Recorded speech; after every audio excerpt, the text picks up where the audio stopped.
Bonjour à tous et à toutes et bienvenue sur le média qui fait contraste. En cette deuxième semaine d'autoconfinement, le temps commence à se faire long. Pour ce format un peu particulier, l'équipe s'est réunie pour vous partager ses bons plans pour s'occuper à la maison.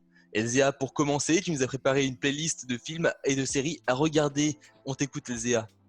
Oui Antoine, parce que le confinement est aussi l'occasion de prendre le temps de voir ou de revoir de belles œuvres cinématographiques. Voici une liste non exhaustive qui devrait occuper vos prochains jours.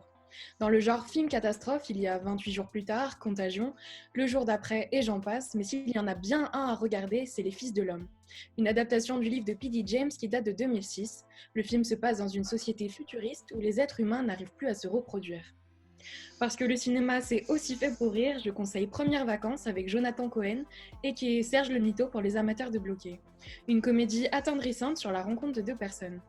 Enfin, côté série, la comédie américaine Insecure mérite sa place dans le classement, pour la nomination de sa réalisatrice et actrice principale aux Golden Globes de 2018.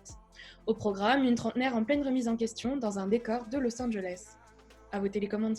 Merci Elzéa. Marie, pour ta part, tu as fait le tour des concerts et des musées que l'on peut voir depuis chez soi. Qu'as-tu découvert ?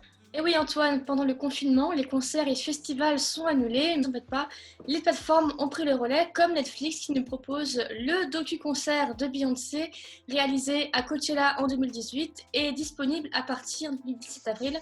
On retrouve aussi sur Arte Concert le Praising Live de Bob Marley du 13 juin 1990 et qui reste pour les puristes l'une des expériences les plus émouvantes de sa carrière. Et enfin, Les Vieilles Canailles à Bercy sont sur Amazon Prime, un concert filmé en juin 2017.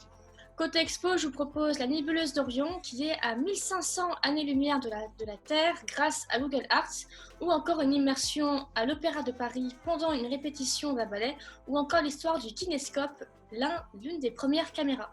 Merci Marie. Quant à toi Julien, quelle est la sélection de jeux vidéo spécial confinement qui t'a tapé en l'œil ? Alors Antoine, la culture ne se résume pas aux films, aux séries et à la littérature. Le jeu vidéo lui aussi est un art à part entière. Alors j'ai préparé une sélection de 3 licences qui pourraient intéresser même les plus réfractaires. Et je vais commencer par la bombe du moment, Call of Duty Warzone, le AAA signé Activision. Les règles sont simples, 150 joueurs parachutés sur une carte et le dernier survivant gagne la partie. Il est disponible sur toutes les plateformes sauf sur Nintendo Switch. Ensuite, j'ai choisi de vous parler de Trine. C'est une série de 4 jeux de plateforme dans lesquels on doit traverser des niveaux à l'aide de 3 personnages aux attitudes différentes. Des graphismes et des musiques sublimes, de la réflexion, Trine, c'est un jeu qu'on partage en famille. Et pour finir, je vais piquer la curiosité des fans d'Harry Potter. N'avez-vous jamais rêvé de construire votre propre Poudlard ? Spellcaster University vous le permet. C'est un jeu de gestion indépendant dans lequel vous formerez 2 jeunes sorciers à combattre les forces du mal. Super Julien, que du bon tout ça. Emmanuel, tu t'es plongé dans les réseaux sociaux pour nous trouver les comptes Twitter et Instagram à découvrir. Évidemment, avec le confinement, c'est le bon moment pour découvrir ce vaste monde peuplé de fake news, de mèmes, d'idées extrémistes et parfois d'amour. Et justement, dans le contexte actuel, je trouve ça important de voir de temps en temps des tweets qui prônent la bienveillance. Et c'est ce que propose le compte officiel d'Interflora France. Toujours avec des tweets mignons, pleins d'amour, des cœurs et bien sûr des fleurs, ça ne peut pas faire de mal. Mais c'est vrai que mon péché mignon reste Instagram et comme nous sommes tous bloqués, je vous propose de voyager à travers des photos de la France sur Top France Photo, une façon de découvrir ce que les régions peuvent offrir.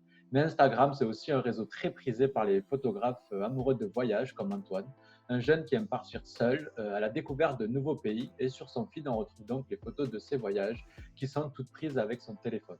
Merci Emmanuel. Toujours prêt à relever le défi, n'est-ce pas Harris ? Et justement, les internautes ne manquent pas d'imagination. Exactement, Antoine, les internautes ne manquent pas d'imagination pendant ce confinement et plusieurs défis ont vu le jour sur Instagram. Le premier, c'est les jongles avec un rouleau de papier toilette. Le but, en faire le plus possible et nominer certains de ses abonnés. Ce défi a rencontré un franc succès auprès des footeux, mais pas que. Autre défi qui a également fait parler, c'est la publication de photos d'enfance et la rédaction s'est prêtée au jeu. On peut apercevoir Marie et son légendaire sourire. Antoine, notre rédacteur en chef cette semaine. Et pour la dernière personne, je vous laisse la deviner. Un petit indice, il vous parle actuellement. Voilà, mon cher Antoine, les différents défis que l'on peut trouver sur la toile afin de garder contact avec ses amis ou sa famille. Merci Harris. Pour ma part, je vous ai dégoté 3 chaînes YouTube à découvrir pour s'amuser, apprendre et s'informer.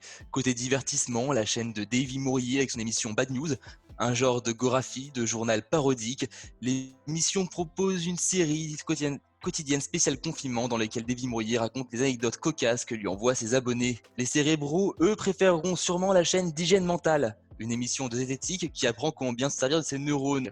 Enfin, pour allier information politique et rire, l'humoriste Grégory Tabillan de la chaîne Je suis pas content TV propose une revue de l'actualité politique décalée et cinglante. Quant à vous, à la maison, si vous voulez participer à l'effort de solidarité nationale, aider les personnels soignants et les associations dans leur travail, rendez-vous sur le site jeveuxaider.gouv.fr pour devenir bénévole.